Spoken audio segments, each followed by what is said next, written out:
There is no doubt Donald Trump is running the GOP show at the moment. Anyone who discounts him is being foolish. But behind the performances, one man is seen as the rising star on the right. Certainly he's been in the spotlight before. Every day seems to be on the slow-building track to being right there on the night Republicans pick their presidential candidate. Ted Cruz is hard at work right now seeking to lock down his conservative following in the South. At the same time enlisting the help of pastors to launch a full-out assault on Planned Parenthood.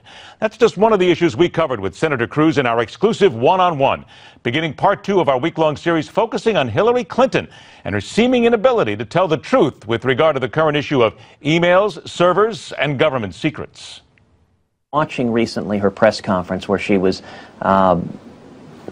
unable to answer the question whether she had wiped the server, you know, it struck me.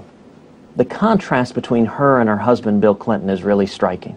You know, Bill received a kind of backhanded compliment when he was president, that he was an unusually good liar. Well, I don't think anyone would say that of Hillary. Her sort of sheepish laugh and response of, what, did I wipe it with a cloth? Was so evident that she was evading. Would you then not be afraid whatsoever to look Mrs. Clinton in the eye at a debate one-on-one and say, Mrs. Clinton, you lied, and use that word? Too many people obfuscate the word, use the word. You know, what I'm more interested in doing is looking Secretary Clinton in the eye, and let me tell you, I cannot wait to stand on that debate stage next to Hillary Clinton. But looking her in the eye and talking about, Secretary Clinton, your economic policies and Barack Obama's economic policies have resulted in the lowest percentage of Americans working since 1978. They have resulted in wages stagnating, so hardworking men and women are finding it harder and harder to provide for their kids. Secretary Clinton, under your economic policies, 3.7 million women have entered poverty. Under your economic policies, the median income for women has dropped $733. These big government policies are enriching the rich. The top 1% earn a higher share of our income today than any year since 1928. But they're hurting hardworking men and women. Why on earth should the American people think that 4 more years of these failed policies would do anything other than make life harder for the single mom, for the factory worker, for the teenage immigrant like my dad, washing dishes, but hoping and believing for a better life? Are you insulted by the phrase anchor babies? You know, I think most Americans could not care less about the semantic debates and political correctness. You know, I was at the Iowa State Fair today, and every reporter asked that question, anchor babies, good statement, bad statement, back and forth. Most Americans are interested in solving the problem. But is it a good statement? Is it a proper statement? And most Americans could not care less. We're not in this politically correct world where the speech police come in. Although I will note a terrific exchange I saw on Twitter today. So in response to Jeb Bush's comment on anchor babies, Hillary Clinton tweeted, they're called babies. And I'm going to give credit to another candidate in this race. Mike Huckabee had a tweet in response. He said, have you seen the Planned Parenthood videos? They're called babies.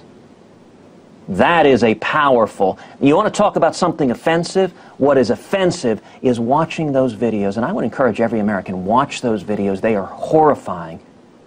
And Secretary Clinton ought to be asked, does she think those unborn children who the Planned Parenthood senior officials are laughing, are caught on tape selling the body parts of? In this latest video, they describe a little boy who, after an abortion, his heart was still beating. And yet the technicians took scissors and cut the child's face open to remove his brain, to sell it for profit. That is inhuman. Would you shut down Planned Parenthood? Absolutely. 100%. Everything. So I have announced that on my first day in office as president, I will instruct the United States Department of Justice to open an investigation into Planned Parenthood and to prosecute any and all criminal violations by that organization. It is a federal crime. It is a felony to sell the body parts of unborn children. Carries a 10-year prison sentence. And yet, what a sad statement about our government today that nobody in the media, nobody in the political world thinks there's any chance whatsoever, zero chance, that the Obama Justice Department would even investigate Planned Parenthood because they're a political ally of the president. It doesn't matter that they're caught on tape admitting to multiple felonies.